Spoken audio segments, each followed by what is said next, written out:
our paths intercrossed was the band Strife. And I guess, what was it about that band that you heard and that you were like, okay, I need to be involved with these guys and document it? It's such a weird story because of how, again, back to proximity. I was born and raised in Thousand Oaks, California, Westlake Village, kind of the same area when I was growing up. And really interesting area. We're 30 miles or 20-something miles north of Hollywood. Same distance to Ventura County. So from Ventura County, punk rock to, Oxnard Shores and Ventura Theater to Hollywood. We're right in the middle. So there was always this cross section of music and culture and surfing and skating. All of that was always there. But in the mid 90s, before the internet, you were still hearing about bands. Somebody would say something, right? Have you heard this band, right? They might have a demo tape, right? That was how I still, everything I'm doing on social media now is based on, I'm just recreating every single one of those cultural tropes from back then. I'm just now applying to social media today. And so I feel like I'm still at the demo tape stage of my new career and even what I'm doing right now. But all that to say, I started hearing about this band called Strife. And so I would drive to whatever local record store I could find.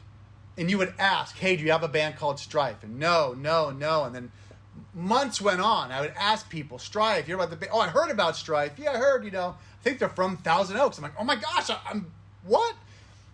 Anyway, so at that time, I'm working with Pennywise. I'm working with Blink-182, or maybe just Pennywise, not Blink yet. And one night, I was at Kinko's in Agora and making copies, I think, of God Money, the script, right? And Sid, the drummer, worked at that Kinko's. And I was there at like midnight, and he walked up to help fix something, and he, I think I may even had a Pennywise windbreaker on or something. And I remember it. Right? And he's like, are you into, you into punk? I'm like, yeah. And he's like, I think I said, yeah, I work with Pennywise. Somebody's like, oh. It's like, you should come see my band Strife. And I was like, dude, I've been trying to find your band. Like, what? And he's like, hey, tomorrow night we're playing at the Glass House in Pomona. Yeah, shout out. Was it the Glass House? Or the Ice House? Sorry, Ice House. Does that make more sense? Yes, because my band Collateral Damage was supposed to play. Popeye, of course, showed up late, and we didn't play. You were there with, I want to say Dan Snow was there. And Ken Dario. Was even there, too. Right, so now you've got Dan Snow, you got Ken Dario. You got Ken Dario, who goes on to write Despicable Me and creator of the Minions. I mean, like, it's nuts, right? But he said to me, because you should come see my band. I was like, oh, I'm super excited. I'm like, can I come and film? He's like, yeah, I'd love that. And I said, how are you guys live? He goes, you will never see a more intense band than us live. And I was like, come on, dude. I was like, come on. Like, I'm kind of the guy. I work with all the cool bands. Like, I'm pretty sure. And I'll never forget Sid going, just come and watch. And I think Ignite was on that night. It was Ignite. Stripe, I forget who else. Yeah. And so we get to the Ice House, and all of a sudden, this is my first hardcore punk show. I was with Pennywise and Guttermouth and No Effects and Offspring. They were all playing 1,000 to 3,000 person venues. They were going from the van to the nice tour bus. So even though I was with the punk scene, I had yet to be at a hardcore punk show. But when you and I first started hanging out, remember my reaction? Every time you would take me to one of your shows, I'd be like, oh my gosh, there's so many people here. Yes. Because I was used to 300 people. Right. Where it was like 3,000. And the Ice House there was a ska band that night too. Really? I'll never forget, because there was a ska band that night. I'd never seen people have so much fun dancing. And they were just skanking away, and I was like, what is going on here? And then Strife came on, and I was on the side, Dan was on the side, and I think Ken was back behind the drums, and we hit record on our cameras, and then just that woo, woo, The feedback's going. I'm watching Rick. He's starting to move like a snake. He's getting all, and I'm kind of watching, and the crowd's doing this thing, and all of a sudden, bump, bump, bump, bump, bump, bump, bump, and they jumped up in the air higher than any band I had ever seen.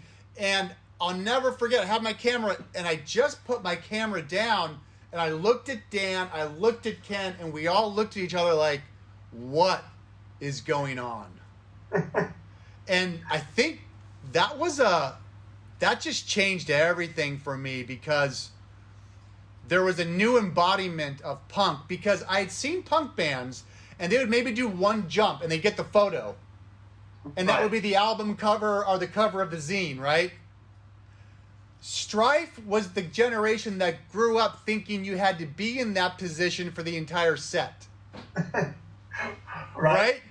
Like, and they just went off. And I just never seen anything like it. And we met that night? No, we did not meet that night. Remember, we met in Gary Daniels' garage. That's right. When you were coming to discuss Ides of March, and Dolby brought us, and we spoke, and then you guys shot an Ides of March sales thing, and then I happened to be there. And then That's right. But you were probably at that show. Oh yeah, well I was, because my band, I was in this band Collateral Damage. We were supposed to play. Popeye got lost. He'd been to the Ice House 80 times. He gets lost that night getting to the Ice House. And so we ended up not playing. But my goodness. You also, I want to say, you worked with which by the way, and so after I saw Strife, I put this video together. I showed Fletcher from Pennywise, and he was kind of tripping. And I begged, and this was probably the first time I'd ever done this at that point in my career, which then kind of became the thing I just did for a living. I told Pennywise, you have to have Strife open up for you. And it was the first time I ever, leveraged my credibility. You're mixing two really different worlds. Right. But it was like, and you didn't do that. Well, yeah, that wouldn't be that uncommon today. But back then, that was like it was, And I begged, and when I'm talking begging, I'm like in their face saying, please put them on. And they put them, and they opened up for Pennywise at the Ventura County, field. Not the Ventura Theater, but some big event, kind of tent outdoor Ventura thing. And you don't want to open up for a Pennywise crowd, right? And I would argue that was probably Strife's biggest show to date. I mean, they probably maybe played some weird hardcore show, festival in Europe maybe, but this was like in American soil, near their hometown, and they're in front of 3,000-4,000 people. And what's interesting is you were working with Strife, and then for a little bit, Mike Hartsfield joined the band on bass. Yep. And then he left. But it's interesting because then you later, which is a really interesting chapter of New Age. Yeah. You came in and you and him were working together. Yeah. And then out of that, you get the Insurgents record. You get what's that other band? There's the other band with Ray. Ray Blanco. Avail? No, not Avail. Countervail, yes. But I'm saying, out of that, Aaron Bruno emerges. Yep. Then becomes... So my question is then... now it's AWOL Nation. It's from New Age. It's from Mike Hartsfield to Darren Doane to let's resurrect this New Age Records thing and let's sign some new bands. Insurgents, Aaron Bruno, who becomes AWOL Nation, and it's kind of changes the whole landscape of sounds and production and all of that stuff. It all came from that. Well, and going back to sort of the Christian Bale question that I answered then, would you have known, because I always thought Aaron was talented, and I really felt his talent started to really blossom when he did that... Hometown Hero? Hometown Hero, and then Under the Influence of Giants, yes. And so did you kind of know then, did you know, hey, this is, it's kind of like seeing Zach in Inside Out. Did you know that, hey, this is someone who's kind of special? He was 18 or 19 years old. He walked into my office, and he had a demo tape. And he said, here's my band. Will you give it a listen? put it in, listened to it. I was like, I think this is really good. But I was looking at Aaron, and he just looked. It was like, wow, this kid. He was a kid then, is something really, really special, and I just saw it, and that was, I don't know if that's the director in me. I don't know what it was, but like just, that kind of became, I didn't know it until later, but I really enjoy, I don't know what it was. It's kind of hard to toot your own horn, but it's just like, I don't know. I could just tell when someone was like, dude, you're unbelievably talented. You're an absolute star, and even getting Eric Stenman to produce the first Insurgents record and all that stuff, like, and Eric Stenman went on to produce and be a part of AWOL Nation and Sail and all that. Those, like, so it was just seeing those things. But Aaron Bruno, I saw it. 100% I saw it. Now, from that, see, when you came into hardcore, you kind of came in. Yeah. There was like, at least locally in Orange County, there wasn't a ton of people, like, I never did music videos just because I was more scared about doing that kind of stuff, just because, to me, it was more technical, like, in terms of, like, having rhythm.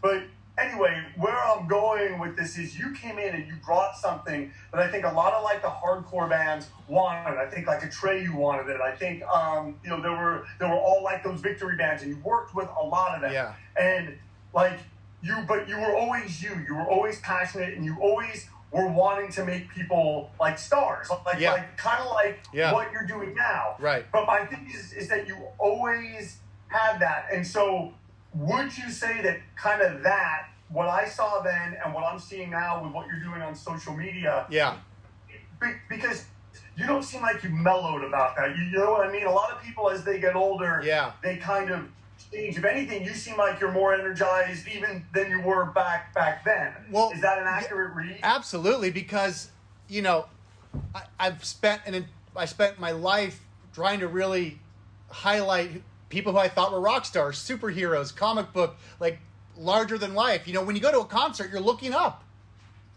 Right? You look up at bands. You literally look up at them, and they're huge, and they're playing down, and they're jumping, and and they're larger than life. And so that's what I always wanted to do. The hardcore scene was interesting because it was the first scene I was ever a part of. And I really wasn't, I never felt like I fit per se into the scene because Orange County had a scene going on. I think it wasn't until I met really guys like you that I realized it was my real first taste of, there's a scene, and there's scenesters, and there's people, and some people don't like you. And then there were zines back then. Before people talked crap about you on social media, you would show up in, Buddy Head, and someone would make a comment about you on Buddy Head, or Travis would say something about you, and it was like, wait, someone just printed something about me? Like put it in print? And I remember back then, that was my first taste of like, Darren Doane's this guy ruining punk rock. Like, he's ruining it. He's trying, like, whatever, I forget what it was. You have that power, dude. Yeah, I was going to ruin, but then later in life, or just the last couple of years, when I started realizing that social media was just the internet, but that every single play that I saw run by bands, I could run now on social media. It changed everything for me because I always wanted to be in a band. But I couldn't do any of that stuff. And so when social media when I really got my head wrapped around it, I was like, okay, wait, I'm going to build my entire brand and everybody else's brand based on what I saw every punk band do in every scene that I saw. So what's the equivalent of playing a show with 3 people? It's me doing an Instagram Live. Right. Oh, only 3 people showed up? I saw plenty of bands play shows with 3, 4, 5 people. Right? Well, I remember you were saying something about, like, followers, and you were like, listen, if a band knew that they had X amount of followers, like, that would be amazing for that band to know. And I no, that really. So I just started running. Okay, I'm going to treat myself like I'm a zine. I'm going to treat myself like I'm my own PR person. I'm going to treat myself like I'm my own college radio. I'm going to treat myself like I'm my own merchandise designer because you went and got a screen printer machine. You made your own shirts. I was like, wait a minute. I think I'm going to apply every single thing I learned from these bands now at a global scale and do it for billion-dollar brands and companies and for myself, because the thing, as an artist, the only thing I got tired of was trying to convince people how awesome I thought they were. So let's do a photo shoot. Well, I don't know. And when you're a band, you do photo shoots. You go to the brick wall, you go to the train tracks, you go in the white room, and so I was like, how do I promote my own brand? I'm a band. I'm going to go to the brick wall. I'm going to take a picture of myself. And guess what? I don't have to convince anybody. For me to communicate my own brand now, I'm my own label. I'm the band. I'm the PR. I'm the distribution. So I just took every single thing that I saw that I wanted bands to do. I just do that now for myself, and I have fun doing it because it was fun to make vinyl. It was fun to design an album cover. I design an album cover every single day now when I create a post. I get to write the liner notes every day now when I do a post. Well, but what I loved is also, you've said a few things along this line, but recently you did, I want to say that it was a truck cast, and the whole thing was about quantity over quality. And now, mind you, maybe I'm doing that confirmation bias thing where I'm like, oh, yeah, of course I love this because that's me. But well, that is you. Yeah, it is but you. No, I love that idea, and how you were saying, like, where did this idea come from that you have to spend a long time to make something good? Right. Because you were like, we've seen a lot of things. So I love your whole approach to, like, it's great if you get 1 million hits on something one day, but then what do you have the next day? And then the next day after that? Like, I think that is really, really powerful. Well, and you did, I mean, you've proven it with your career. Career? What? Well, I mean, no, you've got to, look, and I really admire what you do because it, for my audience that's hearing this, just go find Evan and you'll see exactly what I mean. But you also embraced this, you were making movies on film and video at the same time, right? So you had Walking Between the Raindrops. More on video, as you recall. It only got filmed when I started hanging out with you because you kind of, and we're doing this on 35 millimeter. Yeah, I know. But you were, but what I saw you do is really what I'm doing today. Like, I saw you make movies and then go to your audience and sell your movies. That was your vernacular, your voice, your subculture. I mean, I've always believed that what makes an independent film is that when it starts, you do not know where you are at from a vernacular standpoint. That is what makes a great indie film. Not how you made it, but when Napoleon Dynamite starts, what world are you in? It takes 30 minutes to get your bearings on north, south, east, west. Where are we? Is the uncle gonna like rape somebody in the van? Like, you don't know. I mean, I don't think people understand what indie films were back in the day. You were waiting for Napoleon to literally like all of a sudden kill somebody, and that would be the twist, right? Like, there were no rules, and you just didn't know. And so whether you're Waiting for Guffman or whether you're watching a Jim Jarmusch movie, you have to listen to how they talk, and you have to really focus. That's Tarantino. What is the dialogue? Where do they live? What are the rules? What can you do here? When you call the wolf, who's the wolf? What does he do? He cleans things up. What is it? Like, all these things, you don't do that with an Oliver Stone film, right? But that's a whole other vernacular. I mean, because I know you're a big Oliver Stone guy. But it's not indie. But it's not. I know where I'm at.